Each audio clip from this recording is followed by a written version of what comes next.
Welcome to my channel. मेरे channel में आपका स्वागत है। और जो इस चैनल में नए हैं उनको बता दूं कि यहाँ पे सिर्फ बुक से रिलेटेड सारे कंटेंट जो भी है सब बुक से रिलेटेड कंटेंट होता है, चाहे उसके रिव्यूज हो, चाहे उसका बुक्स का मेरा एक्सपीरियंस हो, चाहे बुक से रिलेटेड कोई मैटर हो, कोई स्टोरी हो, या बुक से रिलेटेड कोट्स हो। इसी तरह के मैटर मैं यहाँ पे शेयर करती हूँ।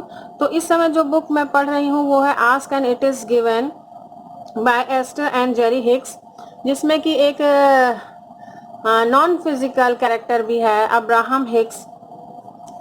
तो यहाँ तक मैं बुक में पहुंच चुकी हूँ। ये देखिए, यहाँ तक बुक मेरी कंप्लीट हो चुकी है यहाँ पे, और मैं प्रोसेस 8 में हूँ। तो मैंने आई थिंक यहाँ तक पूरा ये आप लोग को बता दिया था कि क्या है इस चैप्टर में, किस तो 22 चैप्टर्स तो इसमें है कि कैसे आप मतलब पूरा आपको कन्विंस करने की कोशिश की गई है कि जो नॉन फिजिकल सोर्स है या सुपर नेचुरल पावर है उनके लिए आपको कन्विंस करने की कोशिश की गई है।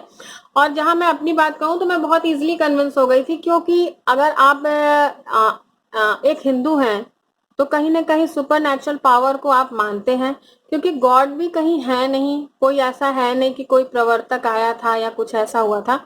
हिंदू हैं तो आपको एक सुपर नेचुरल पावर पे बिलीव होगा और आप इजिली इन चीजों को बिलीव कर लेंगे।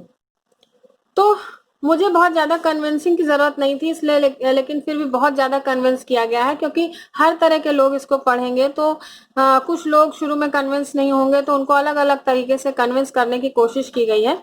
तो यहाँ तक तो ये चीजें थी। और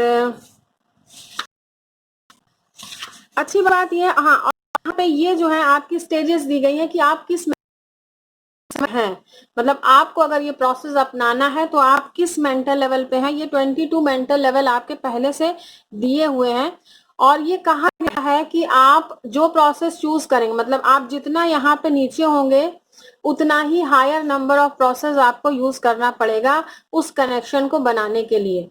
मीन्स अगर आप मोस्ट पॉजिटिव पर्सन है यहाँ पे है तो आप फर्स्ट प्रोसेस से ही आप उस कनेक्शन को, उस वाइब्रेशन को रिसीव कर लेंगे। आप उस जो आपने मांगा है, जो आपको सुपर नेचुरल पावर से कुछ आप डिमांड कर रहे हैं या गॉड से जो कुछ आप डिमांड कर रहे हैं, वो अगर आप इतने पॉजिटिव हैं तो आपको तुरंत आपकी वाइब्रेशंस जो है वो मैच करेंगी और आपको वो चीजें रिसीव हो जाएंगी। बट अगर कहीं ना कहीं आप नीचे हैं इन चीजों में, अगर नीचे हैं तो आपको उसी तरह के प्रोसेस यहाँ पे अपनाने पड़ेंगे। पार्ट 2 पे आते हैं। तो पार्ट 2 भी शुरू से पहले इंट्रोडक्शन किया गया है कि क्या है ये चीजें। उसके बाद में शुरू होता है प्रोसेस 1। तो प्रोसेस 1 यहाँ जिस तरह 22 वहां चैप्टर्स हैं, उसी तरह 22 यहाँ पे प्रोसेस भी हैं।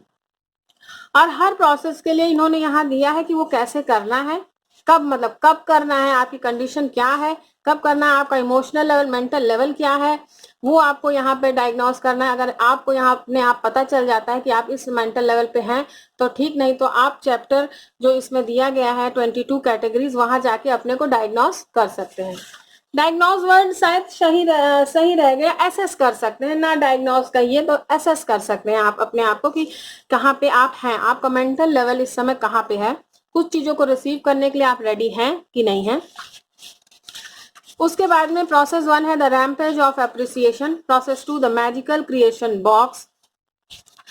और बहुत ही अमेजिंग चीजें हैं, मतलब अगर आप समझ पा रहे हैं आप इसके, मैंने रिव्यूज तो नहीं देखे, मैंने लेकिन सुना है कि रिव्यूज इसके बहुत अच्छे नहीं है इस बुक के, बट बुक बहुत अच्छी है। बस चीजें इस तरह की हैं कि आप वो चीज, वो वाइब्रेशन आप रिसीव कर पा रहे हो कि नहीं इस बुक से। मीन्स अगर वाइब्रेशन की बात हो रही है, चीजें एक्सेप्ट करने की बात हो रही है, तो आप इस बुक से भी कुछ एक्सेप्ट कर पा रहे हो कि नहीं। हो सकता, और राइटर ने भी यहाँ कहा है कि हो सकता है आपको फर्स्ट अटेम्प्ट में, जब आप पहली बार ये किताब पढ़ें तो आपको समझ में ना आए चीजें, आपको दोबारा पढ़नी पड़े, तिबारा पढ़नी पड़े। तो हाँ, अगर आप कुछ चाहते हैं अपनी लाइफ में, कुछ अचीव करना चाहते हैं, या कुछ चीजें हैं जो आपकी डिजायर्स हैं, आपकी ख्वाहिशें हैं, आपकी ड्रीम्स हैं, सपने हैं, तो अगर आप उनको पूरा करना चाहते हैं तो इतनी प्रैक्टिस तो आपको करनी पड़ेगी। फिर थर्ड है द क्रिएटिव वर्कशॉप, इसमें भी बहुत अच्छी चीजें हैं, ये थोड़ा रिटन वर्क है। फिर उसके बाद में नेक्स्ट है वर्चुअल रियलिटी। तो हर चीज में आपको अपना असेसमेंट करना पड़ेगा कि आप मेंटली किस लेवल पे हैं, उस हिसाब से आपको वो अपना प्रोसेस चुनना पड़ेगा अचीव करने के लिए, उस वाइब्रेशन को एक्सेप्ट करने के लिए। नेक्स्ट है द प्रॉस्पेरिटी गेम, ये प्रॉस्पेरिटी गेम है। फिर और गेम, यहाँ पे गेम और प्रोसेस एक ही चीज के लिए कहा गया है, उसी वाइब्रेशन को कैच करने के लिए यहाँ कहीं गेम कहा गया, थोड़ा प्लेफुलनेस लाने के लिए प्रोसेस में। फिर यहाँ है मेडिटेशन। और मेडिटेशन की बात करें तो हिंदुइज्म में, हिंदू रिलीजन में, मतलब meditation is a mind blowing concept. और मेडिटेशन की मैं बात करूं तो मैं अभी उस लेवल पे नहीं पहुंची हूँ, मैं मेडिटेशन अभी नहीं कर पाती, से मेरा माइंड कहीं ना कहीं इधर उधर भटकता रहता है।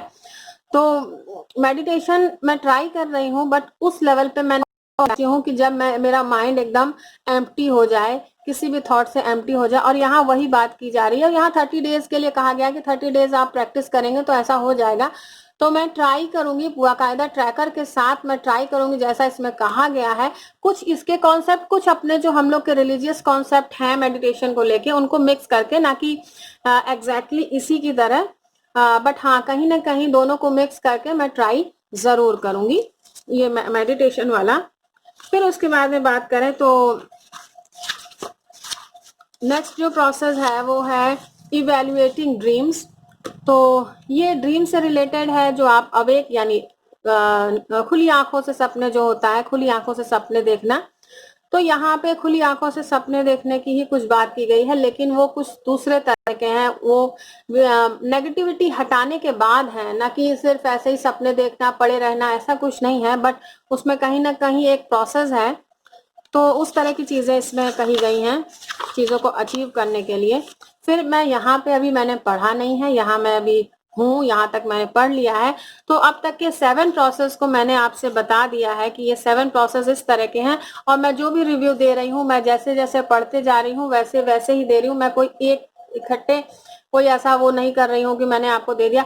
मतलब बुक आप अगर खरीद रहे हैं तो कम से कम आपको बुक के साथ एक रिलेशनशिप स्टैब्लिश करने में मदद मिले। अगर आप रिलेशनशिप उससे स्टैब्लिश कर लेंगे किसी बुक से, तब आप उसको ज्यादा अच्छे से पढ़ पाएंगे। तो ये मेरी कोशिश है।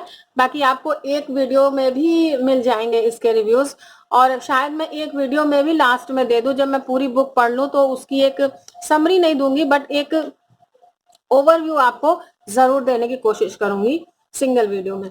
तो अभी तक यहाँ हूँ, और अभी मुझे लग रहा है 2 दिन और लगेगा, क्योंकि थोड़ा स्लो चल रही है ये बुक और बुक्स की कंपैरिजन में। तो ये था इस बुक से रिलेटेड आज का रिव्यू। और रिव्यू अच्छा लगा हो, मेरा वीडियो अच्छा लगा हो, तो प्लीज लाइक जरूर करिएगा। मेरा चैनल अभी तक सब्सक्राइब ना किया हो तो प्लीज सब्सक्राइब करिएगा, बेल आइकन जरूर प्रेस करिएगा, ताकि आपको नोटिफिकेशन मिलती रहे कि मैंने वीडियो अपलोड कर दिया है। Okay viewers, stay blessed and good luck.